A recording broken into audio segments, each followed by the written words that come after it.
Shalom, bien-aimé Seigneur. J'espère que vous allez bien par la grâce de Dieu. C'est moi, votre serviteur, Trésor Saski Banda, ici depuis la Belgique.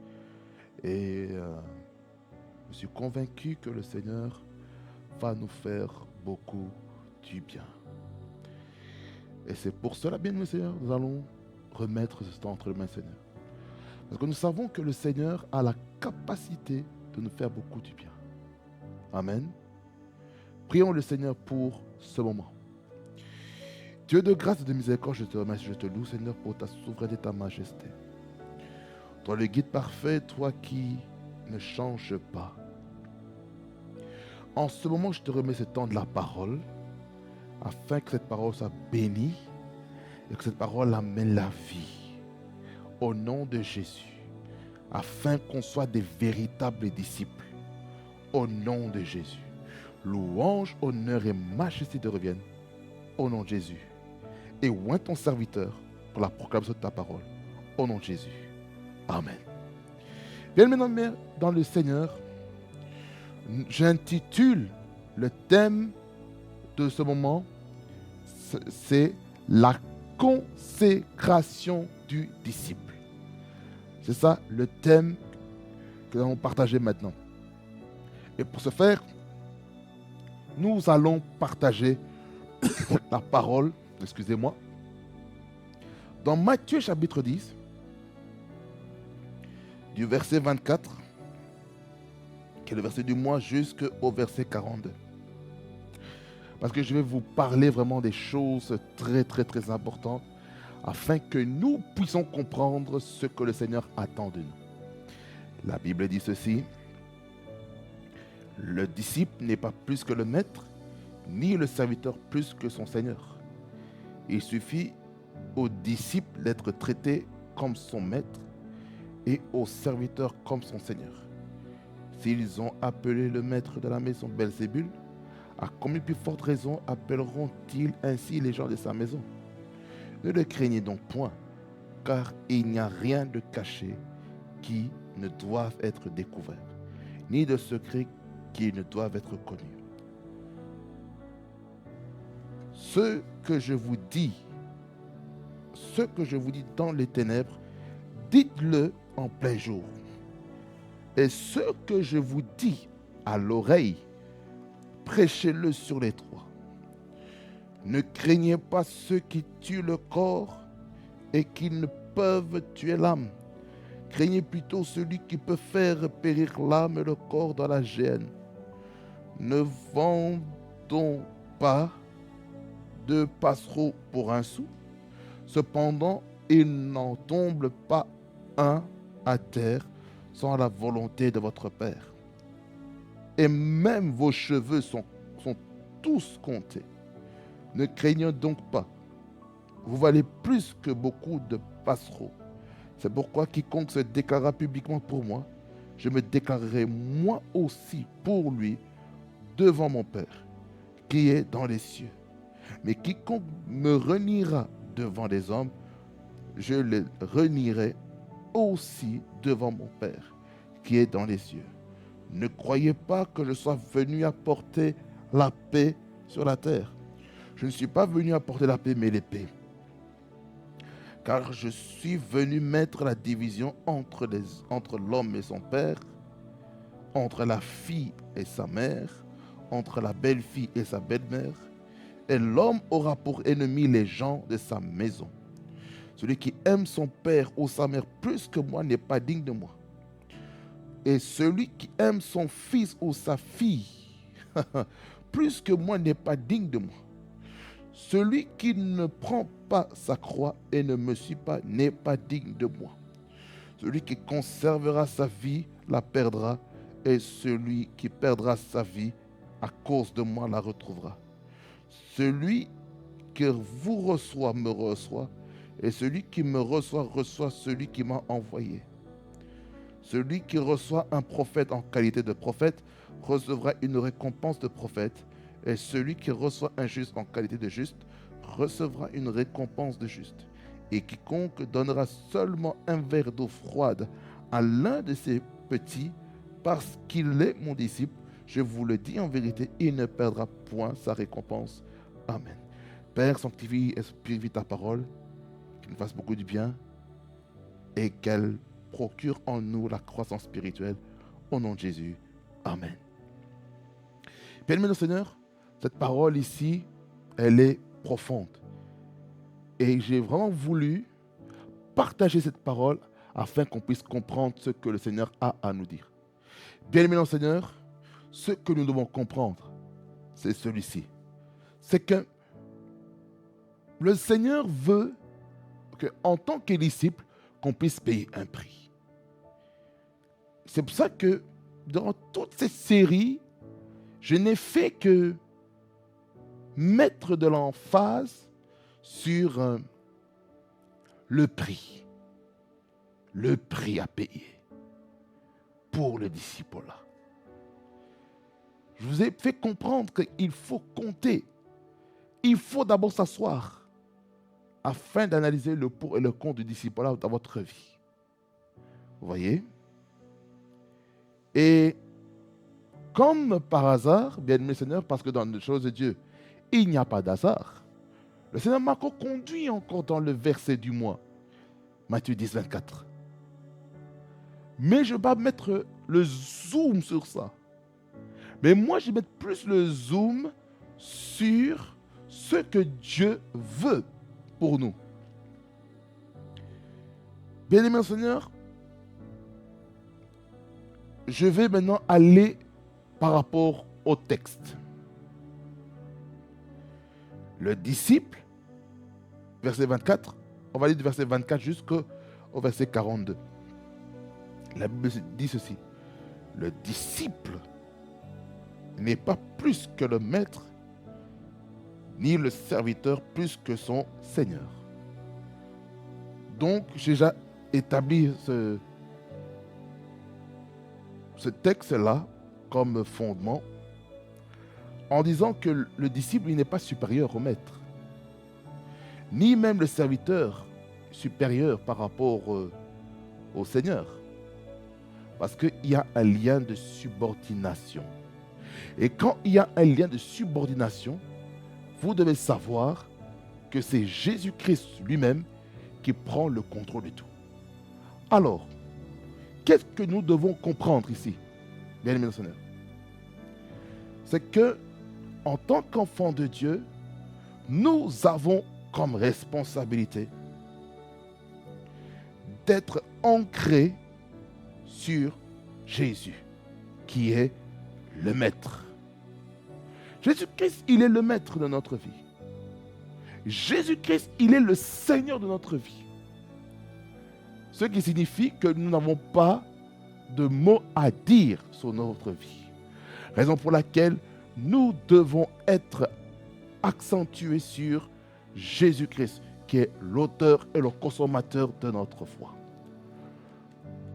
Voilà pourquoi, bien-aimés dans le Seigneur, nous devons comprendre que le Seigneur a des choses merveilleuses à faire avec nous. Voilà pourquoi j'aimerais vous dire de rester accroché à Jésus, lui qui est l'auteur et le consommateur de notre foi. Bien-aimés dans le Seigneur, ce qui fait partie de notre consécration en tant que disciples, c'est que nous devons aussi payer le prix des injures. Comme il est écrit aussi au verset 25. Il suffit aux disciples d'être traités comme son maître et aux serviteurs comme son Seigneur. Ça veut dire par là quoi? Un vrai disciple participe à la souffrance de son maître et de son Seigneur. Si on a insulté le maître, votre maître, dans la foi, eh bien, vous êtes directement connecté au maître. Regardez, lorsque on a arrêté Jésus-Christ pour qu'on puisse aller le crucifier, on a voulu tuer Simon-Pierre. Pourquoi? Parce qu'ils ont vu que Simon-Pierre était attaché à Jésus. Et il parlait comme Jésus. Alors, qu'est-ce qu'il fallait faire? Il fallait que que Simon-Pierre puisse dire, oh non, je ne connais pas Jésus. Et pour cela, il s'est sauvé. Mais Jésus-Christ, il a payé le prix pour aller à la croix pour que nous soyons sauvés. Quelqu'un dit Amen. Raison pour laquelle nous, en tant qu'enfants de Dieu, nous devons comprendre que nous avons un prix à payer. Ici au verset 25, il nous dit que en tant que disciple, on aura les mêmes traitements que le maître. Ce qui veut dire par là quoi? Si on parle de disciple, je vais aussi aller maintenant dans le sens de fils et de père spirituel. Si le père spirituel est persécuté, ça veut dire aussi que les fils spirituels seront aussi persécutés. Parce que vous êtes associés par influence auprès de votre père spirituel. Donc, considérez ça comme une source de bénédiction. Il ne faut pas se dire, oh non, on m'a maudit, oh non, ceci, on me complique la tâche, on ne veut pas que je puisse faire les choses correctement. Mais bien aimé, lorsque on est en Jésus-Christ, nous devons accepter qu'on puisse nous injurier. Il faut qu'on accepte de s'identifier à la souffrance de son maître. Il faut qu'on accepte. Et si on accepte la souffrance du maître, eh bien, nous sommes dignes. Je vais aller peut-être pas à pas. Il dit ici au verset 25, s'ils ont appelé le maître de la maison Belzébul. Belzébul, ça veut dire c'est le diable, ça veut dire le prince des mouches. À combien plus forte raison appelleront-ils ainsi les gens de sa maison? Ce qui signifie que nous devons payer le prix. Ce n'est pas un problème qu'on nous injure. Ce n'est pas un problème qu'on vous crache au visage. C'est normal parce que vous devez payer un prix pour le Seigneur. Et quand on paye un prix pour le Seigneur, nous devons accepter de porter notre croix. Bien-aimés dans le Seigneur, portons notre croix. Et si on ne paye pas, on ne porte pas notre croix, là il y a un problème. Alors, il faut payer cette consécration des injures. Verset 26 dit, ne les craignez donc point, car il n'y a rien de caché qui ne doive être découvert, ni de secret qui ne doivent être connus. C'est-à-dire que tout est exposé. Lorsqu'on est disciple, on est exposé. On est exposé dans tous les domaines de la vie. On est exposé par rapport à notre conduite, notre comportement, notre parole, notre réflexion, notre habillement, tout notre être entier est contrôlé lorsqu'on devient disciple. Parce qu'on doit être l'exemple pour les membres. Le verset 27, il dit, ce que je vous dis dans les ténèbres, dites-le en plein jour. Et ce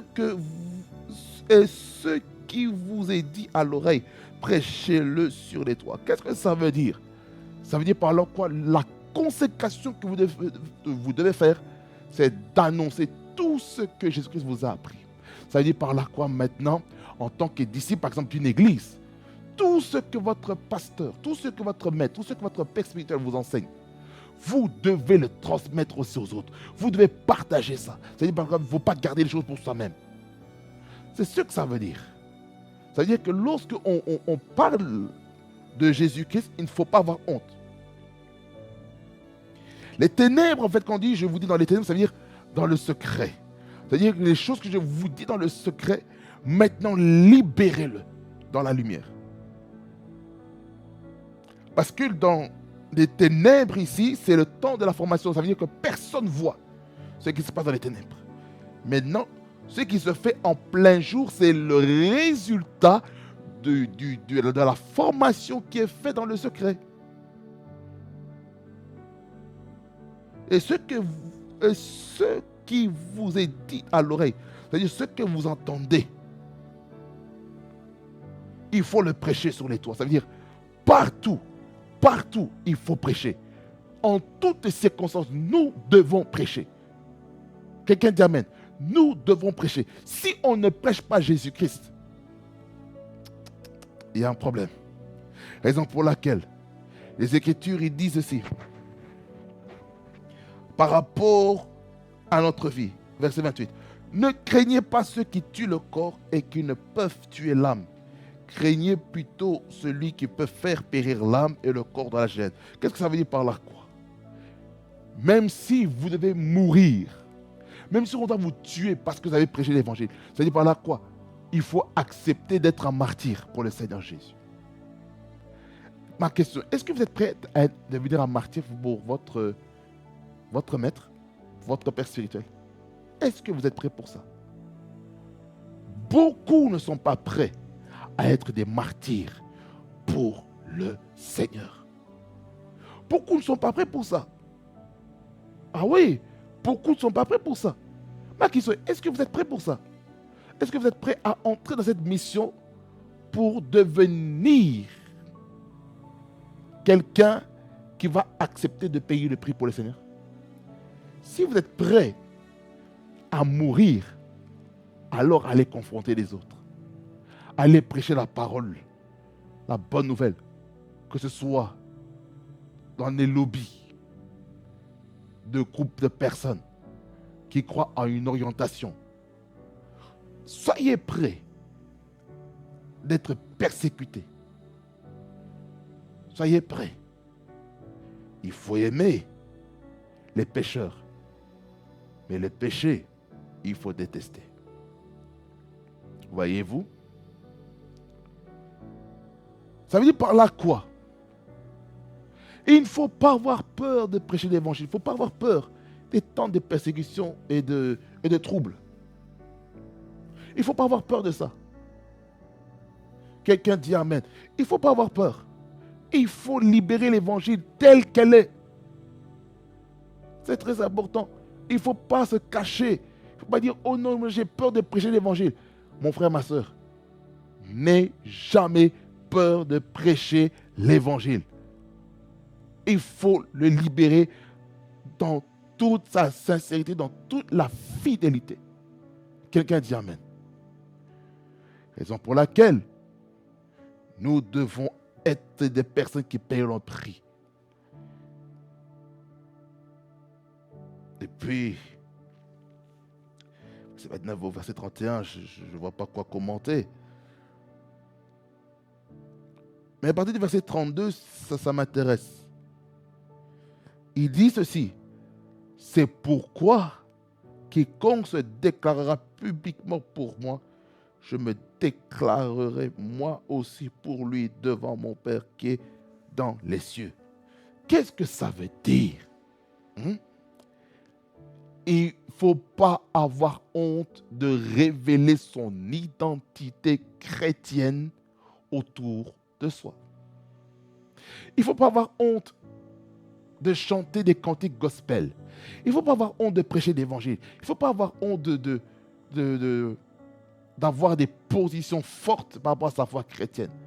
Il ne faut pas avoir honte de ça. Ça veut dire par là quoi à l'école? N'aie pas honte de dire que tu es chrétien. Ça doit se voir dans ton comportement. Ça doit se voir dans ta manière de te tenir. Voyez-vous? On doit voir que tu n'as pas honte de dire que tu es chrétien, que tu es chrétienne. Il ne faut pas avoir honte. Il faut le dire.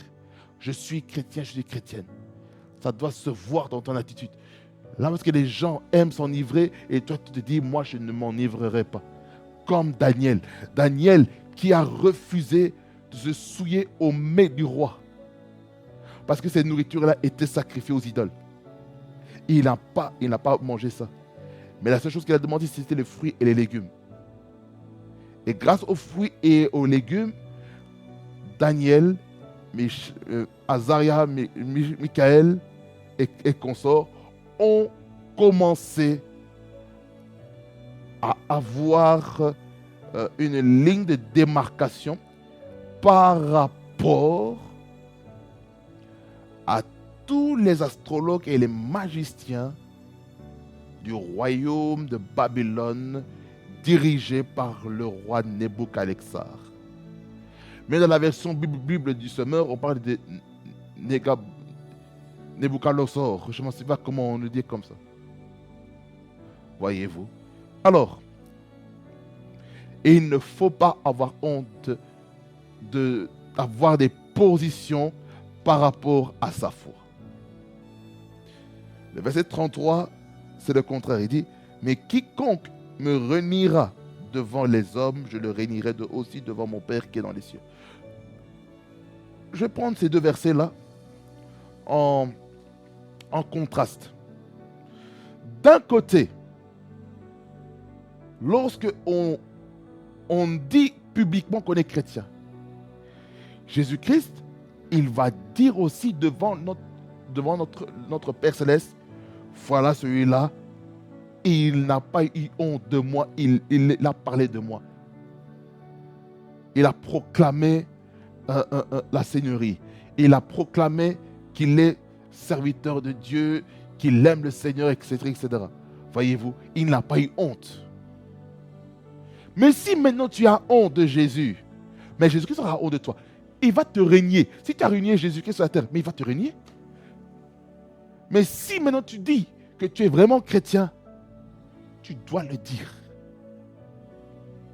Afin que Jésus-Christ puisse dire au Père, Baba God, regarde ton enfant, il m'a représenté, il a dit clairement que je suis chrétien, que je suis né de nouveau, je suis rempli du Saint-Esprit. Donc il a publié publiquement son identité chrétienne. Mais beaucoup aujourd'hui sont timides de présenter Christ. Même dans le Seigneur, ne soyez jamais timide de présenter Christ. Il faut le faire. Présentons Christ. Présentons la croix. Parce que le Seigneur Jésus-Christ, on a besoin de ces hommes et de ces femmes qui n'auront jamais honte de présenter Christ, l'auteur et le consommateur de notre foi. Quelqu'un dit Amen. Alors que plus personne n'ait honte de présenter Christ. Il faut qu'on présente Christ fidèlement, selon la puissance et l'autorité que le Seigneur nous donne. Voyez-vous, n'ayez jamais honte de Jésus. Je sens l'onction de Dieu. Parce que là, je suis dans l'onction de l'enseignement. Je ne suis pas dans l'onction de la prédication. Et tout ça. Je suis plus calme. Je suis détendu. En fait, le côté détendu, c'est mon côté doctoral, c'est mon côté enseignant. Le côté bouillant, c'est le côté pasteur et le côté prophète. Parce que le côté enseignant aussi, il y a aussi le côté aussi apostolique. Aussi à côté. Parenthèse. Maintenant, ce que je vous ai parlé du disciple-là dans la famille, le prix à payer. Là maintenant, je vais parler maintenant du prix à payer maintenant face à la famille. La Bible dit, verset 35, car je suis venu mettre la division entre l'homme et son père, entre la fille et sa mère, entre la belle-fille et la belle-mère, et sa belle-mère. Et l'homme, verset 36, aura pour ennemi les gens de sa maison. Oh, qu'est-ce que ça veut dire? Dans le disciple-là, il va y avoir des guerres dans les familles. Ça veut dire par là quoi? Le père ne va pas bien s'entendre avec le fils. La fille ne va pas bien s'entendre avec sa mère. La belle-fille ne va pas bien s'entendre avec sa belle-mère. le prix du disciple-là, mes bien-aimés. Ça veut dire par là quoi? Dans votre famille, il y aura des hommes et des femmes qui vont essayer de vous distraire, qui vont essayer de vous dissuader de ne pas être disciple. Vous voyez? C'est ce que le diable essaie de faire. Il essaie de vous dire, voilà, si tu ne renonces pas au disciple-là, eh bien, je vais te renier, tu n'es plus mon fils, tu n'es plus ma fille. Ça veut dire que dans le disciple-là, il y aura des temps de division dans la famille. Ça, je peux vous le garantir. Il y aura des divisions dans les familles, dans le cadre du disciple-là. Et lorsque maintenant, on accepte maintenant le temps de division, le temps où Dieu est en train de faire une différence dans la famille entre ceux qui sont disciples et ceux qui ne sont pas disciples, ça va se voir dans le mode de fonctionnement. Vous allez vous rendre compte que, oh non, mon fils ne m'appelle plus, ma fille ne m'appelle plus, oh non, je ne vois plus beaucoup mon fils, je ne vois plus beaucoup ma fille, je ne vois plus beaucoup mon mari, je ne vois plus beaucoup ma femme, je ne vois plus beaucoup mon beau-fils, ma belle-fille, oh non, je ne vois peut-être plus beaucoup mon petit-fils, ma petite-fille, je ne vois peut-être plus beaucoup mes neveux et mes nièces, mais dans le disciple-là, il faut payer le prix. Il faut accepter de perdre des choses. Il faut accepter de perdre des choses. Il faut accepter de perdre des choses. Qu'est-ce que vous êtes prêt à perdre dans la famille? Qu'est-ce que vous êtes prêt à perdre?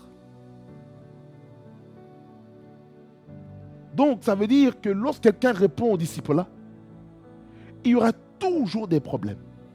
Il y aura toujours des problèmes. Et s'il y aura toujours des problèmes, ce qui signifie que vous êtes en train de participer aux souffrances de Christ. Pendant 3 ans et demi, Jésus-Christ, dans son ministère sur la terre, il a expérimenté des temps de souffrance. Bien-aimés, êtes-vous prêts à payer le prix pour la souffrance comme Jésus? Êtes-vous prêts? Êtes-vous prêts? Je ne sais pas pourquoi j'insiste avec cette question. Êtes-vous prêt à payer le prix? C'est très capital cette question. Il ne faut pas négliger ça. Le prix à payer.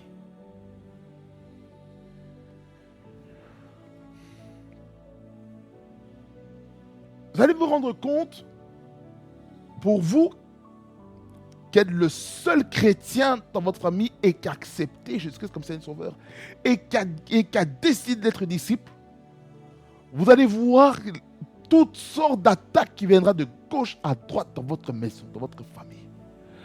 Votre père, votre mère, vos frères, vos sœurs, ils vont commencer à vous critiquer, ils vont commencer même à renier votre nom. Ils vont essayer de vraiment de vous supprimer de la carte parce que vous êtes disciple de Christ. C'est pour ça qu'il faut être prêt de payer le prix. Il faut être prêt. Il faut être prêt. Ramanamasuke de bakaite ke pa karabas koko bahita kanada paskata batitete atatai katai papai petetete karabas katai petelia kapapapai karibakasko obababaska karabapas obaba e te katai patai pai pai kayabaskata hipai tete tete kapoko petaya pateke atakaya patoka raku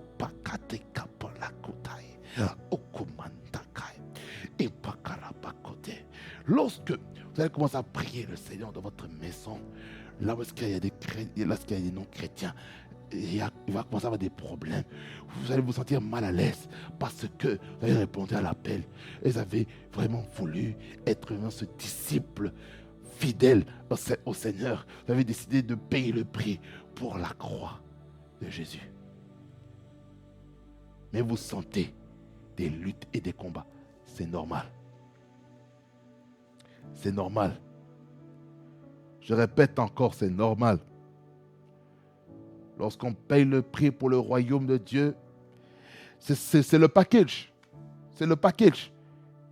Ce sont des persécutions de la famille. C'est le prix à payer. Vous venez peut-être pas voir la famille pendant longtemps. La famille a mal. C'est le prix du disciple-là. Malheureusement. Le disciple-là. Le disciple-là.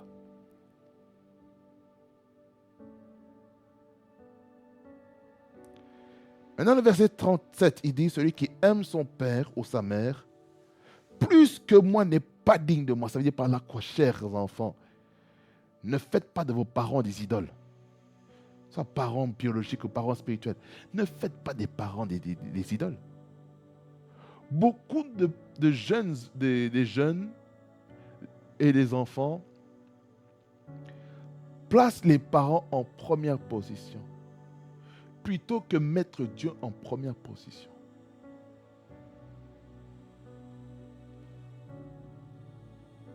Ça veut dire par là quoi? Chers enfants, chers jeunes, vous voulez être disciples?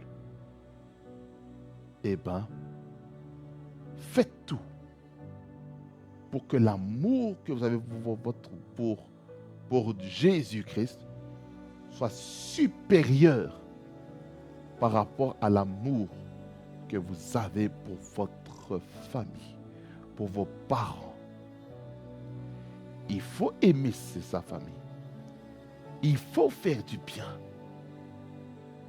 C'est comme ça qu'on va gagner les membres de notre famille qui ne croient pas au Seigneur Jésus-Christ. On est disciples à l'église. Et quand on revient à la maison, on reflète le fruit du disciple-là dans la maison. C'est très important. Et lorsqu'on accepte ça, je peux vous garantir que les choses vont changer. Les choses vont changer parce qu'on a accepté de payer le prix pour le royaume.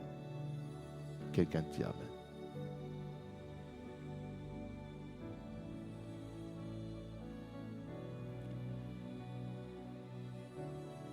Il dit dans la suite du verset 37, et celui, écoutez-moi ce qu'il dit ici, et celui qui aime son fils ou sa fille plus que moi n'est pas digne de moi. Oh!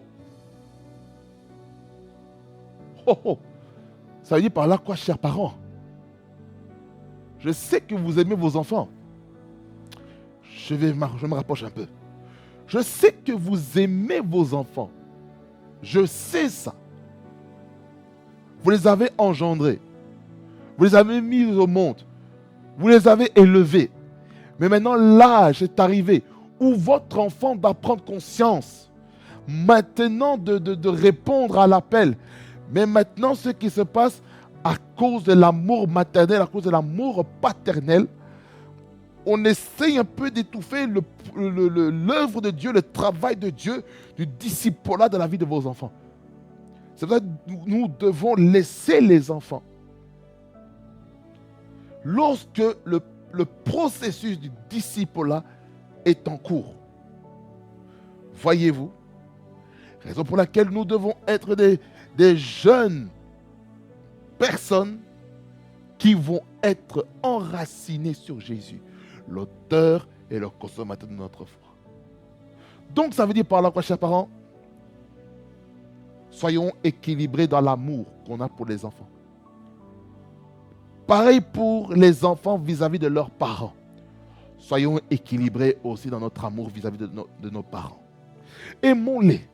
Mais que cette relation avec la famille ne soit pas un prétexte pour ne pas répondre aux enjeux du discipulat.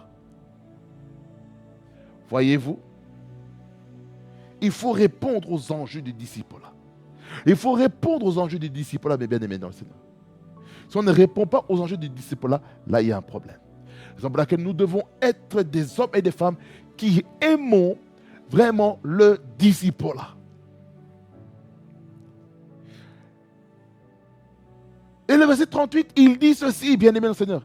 Il dit ceci, il dit, celui qui ne prend pas sa croix et ne me suit pas n'est pas digne de moi. Ça veut dire par la croix, nous devons porter le fardeau du royaume de Dieu sur soi.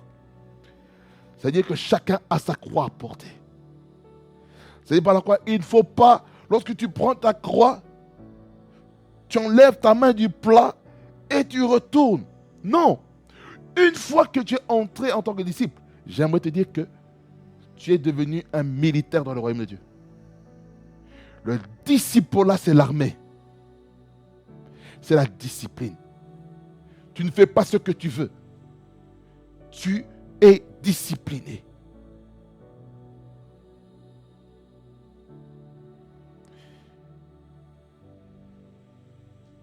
Le verset 39, il dit, celui qui conservera sa vie la perdra. Et celui qui perdra sa vie à cause de moi la retrouvera. Ça veut dire par là quoi? Il faut mourir à soi-même. Si vous ne mourrez pas à vous-même pendant le discipulat, vous allez perdre les bénéfices du discipulat. Mais si vous mourrez en payant le prix du discipulat, vous allez le récupérer tôt ou tard.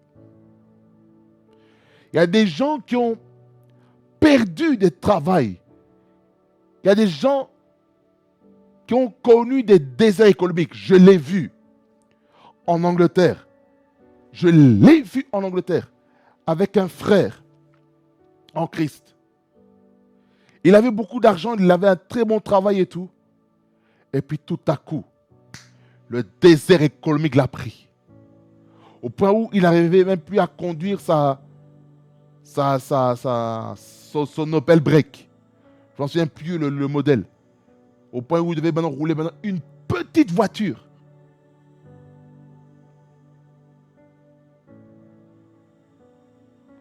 Des complications par-ci, par-là. Le désert. C'est-à-dire que dans le discipulat, on perd des choses. Il y a des relations qu'on perd dans le discipulat. Il y a des affinités qu'on perd dans les causes du discipulat. Il y a des choses qu'on perd, je vais vous dire la vérité. Je parle par expérience aussi. Moi aussi, j'ai perdu des choses. J'ai perdu du poids à cause du discipulat. À cause du discipulat, j'ai connu aussi des temps de résistance dans la famille. À cause du discipulat, j'avais presque plus le temps de parler avec les membres de la famille. À cause du discipulat, grâce au discipulat, je partais de ville en ville, de lieu en lieu, pour aller évangéliser, pour faire la mission. Ah oui, le prix du discipulat, c'est pas facile. Au point même aussi de perdre aussi les études pour la cause du royaume. Je vous dis la vérité. Il y a beaucoup de choses que tu perds. Les finances, n'en parlons pas. Le travail, n'en parlons pas. J'avais perdu beaucoup de choses. Beaucoup de choses. À cause de quoi? Le discipulat. Mais gloire soit rendue à Dieu. Les études que j'avais perdues en Angleterre, je les récupéré en Belgique. Diplômé maintenant en comptabilité. avec distinction. La maigreur que j'avais perdue dans le cadre du disciple, maintenant, j'ai récupéré un petit peu de la forme. Le fait de perdre le temps avec ma famille, j'ai pu les récupérer. Parce que vous devez savoir que vous devez accepter de quitter temporairement les membres de vos familles pour répondre à 100% aux enjeux du disciple-là. C'est ça le prix de la consécration des disciples. C'est ça le thème, en fait, je vais le dire. Parce que la consécration du disciple, c'est trop vague. Mais c'est le prix de la consécration du disciple. C'est ça le thème. Si vous devez corriger, c'est ça. Le prix de la consécration du disciple. Donc, bien aimé dans le Seigneur, il faut accepter de perdre les choses. Il faut accepter de perdre des choses pour le Seigneur. Il faut accepter, je vous assure. Il faut accepter, je peux vous garantir par expérience, il faut accepter de perdre des choses pour le Seigneur. Parfois, pour aller à l'église, je ne savais pas utiliser le bus pour aller à l'église. Je marche à pied. 40-45 minutes à pied. J'arrive à l'église, je transpire, je sens transpiration. Ça sent pas bon. Mon corps dégageait des odeurs terribles. Le disciple là. Vous voyez?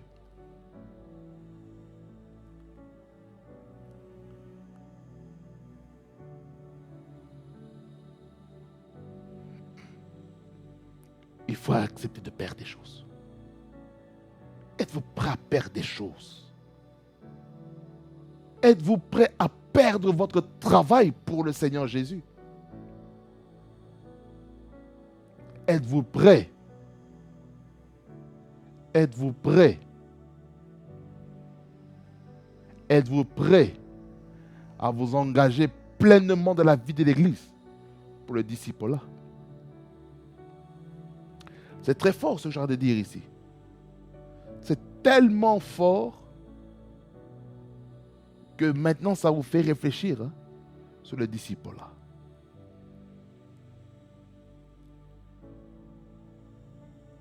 Verset 40. Celui qui vous reçoit me reçoit. Et celui qui me reçoit reçoit celui qui m'a envoyé. Qu'est-ce que ça veut dire? Lorsque on répond à la consécration du disciple, nous représentons Jésus-Christ comme ses ambassadeurs et ambassadrices ici sur la terre. C'est-à-dire maintenant, si on annonce l'évangile, on présente Jésus. Et vu que Jésus-Christ habite en nous par le Saint-Esprit, Jésus-Christ représente aussi notre Père. Donc ça veut dire, en termes de hiérarchie spirituelle, en termes de disciple, c'est le disciple. Ensuite, Jésus. Après Jésus en tant que Dieu le Fils. Maintenant, Dieu le Père. Hiérarchie. Mais en nous, nous avons le Saint-Esprit. Et le Saint-Esprit, en nous, il y a le Père et le Fils et le Saint-Esprit qui fait leur habitation en nous. Voyez-vous? Donc, soyons fiers d'être des ambassadeurs du royaume de Dieu. Soyons fiers d'être des ambassadrices du royaume de Dieu.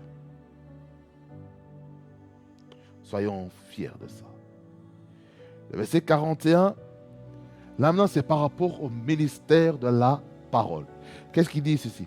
Celui qui reçoit un prophète en qualité de prophète recevra une récompense de prophète. Ça veut dire par là quoi? L'honneur du prophète. C'est-à-dire lorsqu'il y a un prophète qui vient, quelqu'un qui annonce la parole de Dieu, qui évangélise, qui proclame les Saintes Écritures, eh bien, il mérite une récompense. C'est pourquoi Jésus-Christ a dit, lorsque vous allez dans les villes, ne portez pas, n'avez pas besoin d'emporter de l'argent. Pour dire que le ministère ne se fait pas pour l'argent.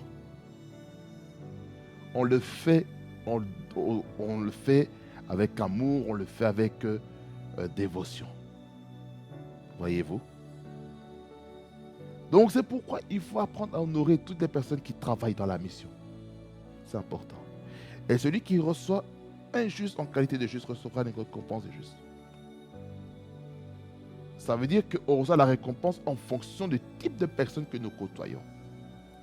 Que ce soit dans nos maisons, dans les appartements, ou peut-être nous sommes en mission et on loge chez des personnes.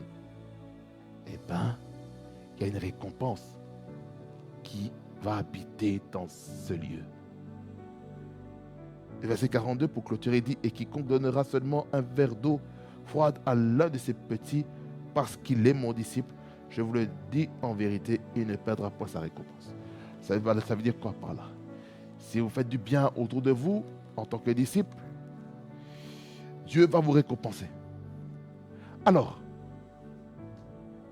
question finale pour clôturer notre partage. Avec tous ces points, êtes-vous prêts à vous embarquer à payer le prix pour la consécration du disciple? Est-ce que vous êtes prêts? Amen. Que le Seigneur vous bénisse abondamment et qu'il fasse beaucoup de bien. Je vais prier pour vous pour clôturer le message. Seigneur, merci pour ce message puissant. Merci parce que tu nous as parlé à notre cœur afin de comprendre, Seigneur, des choses merveilleuses vis-à-vis de cette thématique du disciple-là. Mais là, particulièrement en ce qui concerne maintenant la consécration et la récompense qui va avec. Je prie que chacun puisse comprendre ça. Au nom de Jésus. Que personne ne soit distrait. Que personne puisse faire des choses bizarres par l'autorité du nom de Jésus. Merci Seigneur, jusqu'à parce que tu es Dieu et ton règne n'a point de fin. Au nom de Jésus. Que ta grâce coule afin qu'on puisse payer le prix le plus cher et porter notre croix du disciple-là. Au nom de Jésus. Seigneur, soit loué, Seigneur, soit béni. Au nom de Jésus. Amen. Soyez bénis, mes bien-aimés dans le Seigneur. Et on se voit pour la prochaine fois pour un message encore bénissant. Parce que le Seigneur a des choses merveilleuses à faire avec nous. Amen. Soyez bénis. Au nom de Jésus. Réma Fréquency TV, le réseau de la gloire de Dieu. Soyez bénis au nom de Jésus-Christ. Parce que le meilleur est à venir en Jésus-Christ, notre Seigneur.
Que Dieu fasse de toi Let God make out of you un excellent prédicateur. an excellent preacher. Selon la prière que tu lui as faite. According to the prayer you Que made. Dieu prenne des choses qui sont à moi. Let God take things that are Il in les me place en toi. and let Him put them in you. Que tu sois un prédicateur Let you be a preacher, hors pair.